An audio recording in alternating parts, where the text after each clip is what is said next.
Hello guys, this is the Hellenic Wiccan. I'm back with another video. So tonight's video actually, I will be talking about the Book of Shadows.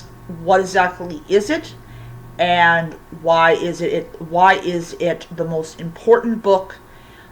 Historically, that would be in a witch's repertoire.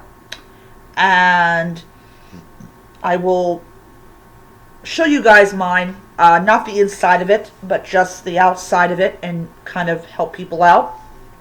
So, the Book of Shadows, or the BOS, is probably historically the most important book that is in a witch's repertoire. The Book of Shadows was a name that was invented by Gerald Gardner when he was creating his religion of Wicca. Traditionally, the actual name for it is the Grimoire. The Grimoire is a very ancient name for books that deal with the occult and esoteric and all that type of stuff. So when we talk about why is the Book of Shadows the most important one, because this is a written diary or written book of everything that you have done from the time that you first started practicing Wicca all the way up until where you're at now. So, years and years ago, back when my father's mother passed away, Azure Green, for well over $100, had these really big books. And they were unlined, and they were massive. I mean, these were the biggest things I had ever seen.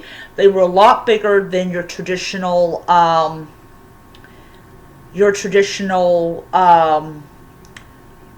journals. They were a lot bigger than binders. They were just big, and literally, it's go big, go home with these things. They were unlined, and the reason they're unlined is so that you can put stuff in it like leaves, or you could do a drawing and all that type of stuff.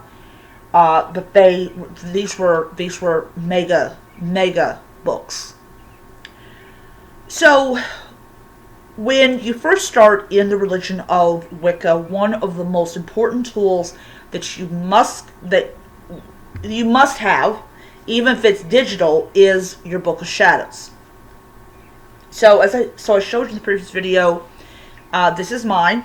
I know it's real cute. I saw this and I was just like, you're coming home with me. This is 160 pages, and I bought this one last year, like right at the beginning of the year, and I dedicated it, and basically I had put only a couple things in it. I did a lot of like, I drew this card and what the card means, but I've also started to put things in there like whatever gems I have.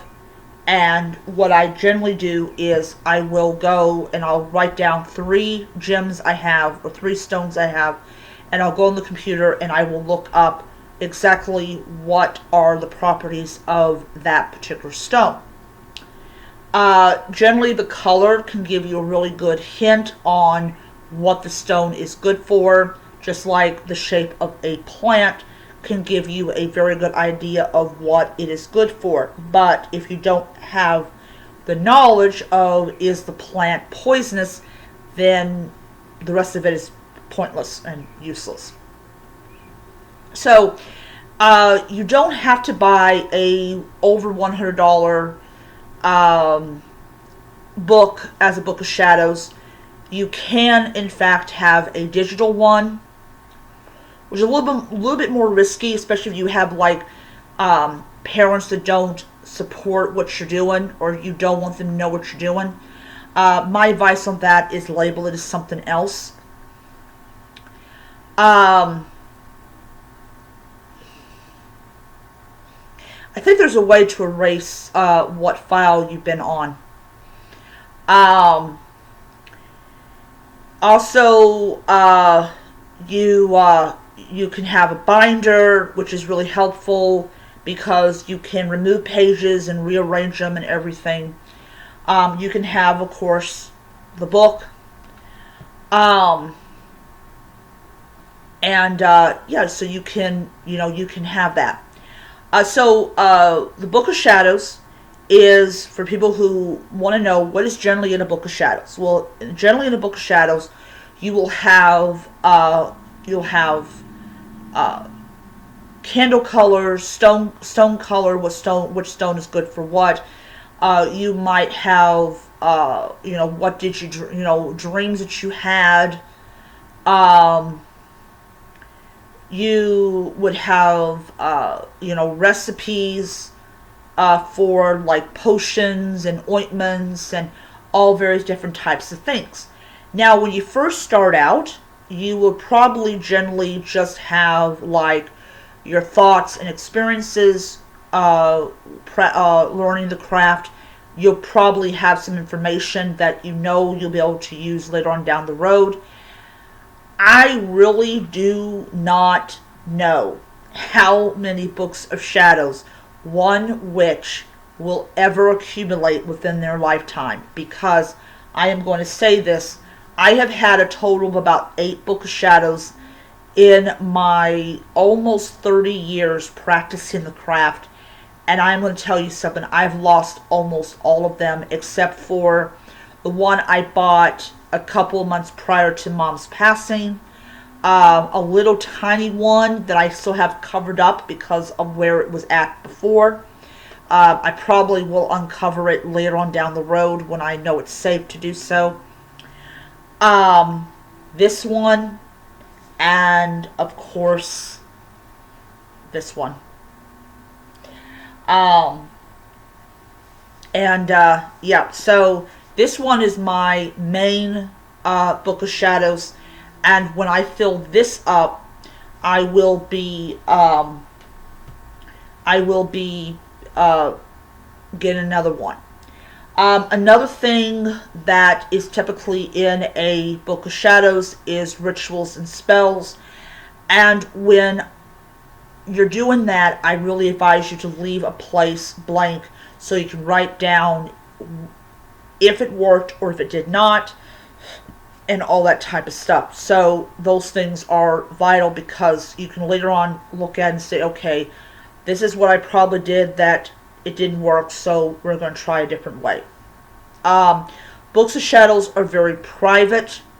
There are people out there that will show you their Book of Shadows, but to me especially being somebody that really did have to hide their Book of Shadows from their own parent, I consider the Book of Shadows to be very private, but that's my own personal preference.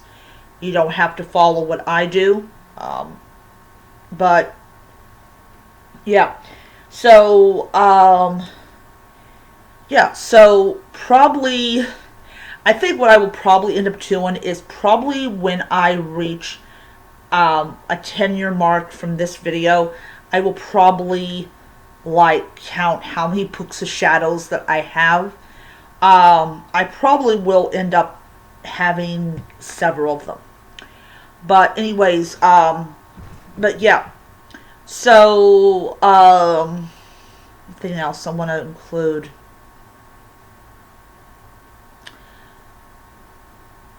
No, that's all. That's all. So I hope this has helped someone out. And until next time, merry meet, merry part, and merry meet again. Bye.